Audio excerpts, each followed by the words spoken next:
Hello കുട്ടീസ്. അപ്പോൾ ഇന്നത്തെ എൻ്റെ പരീക്ഷണം എന്ന് പറഞ്ഞാൽ ഒരു ബ്രെഡ് കട്ട്ലറ്റ് ആണ് കേട്ടോ. അതിന് വേണ്ടി ഞാൻ ബ്രെഡ് പൊടിച്ചെടുത്തിട്ടുണ്ട്, സവാളയുണ്ട്, മുട്ട എടുത്തിട്ടുണ്ട്. പിന്നെ നമുക്ക് ഉള്ളി ഒന്ന് ജസ്റ്റ് ഒന്ന് വഴറ്റിയെടുക്കാം. ചെറുതായിട്ടൊന്ന് വഴറ്റി കിട്ടിയാൽ മതി. ഉള്ളി ഒന്ന് വഴണ്ട് വരുമ്പം മുളക് പൊടിയും മഞ്ഞൾപ്പൊടി, ഗരം മസാല ഇട്ട് കൊടുക്കാം. നിങ്ങൾക്ക് വേണമെങ്കിൽ പച്ചമുളക്, മല്ലിയിലേക്ക് ഇട്ട് കൊടുക്കാം. ഞാൻ അതൊന്നും ചേർത്തിട്ടില്ല. പിന്നെ നമ്മൾ മുട്ടയും കൂടെ വീഴ്ത്തി ആവശ്യത്തിന് ഉപ്പ് ഇട്ട് നന്നായിട്ടൊന്ന് മിക്സ് ചെയ്തെടുക്കാം.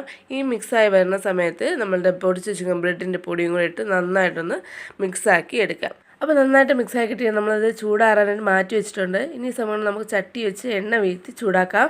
ആ സമയം അത് ഉരുളകളാക്കി എടുത്തിട്ട് നിങ്ങൾക്ക് ഏത് ഷേപ്പ് കൊണ്ട് എടുക്കാം കേട്ടോ.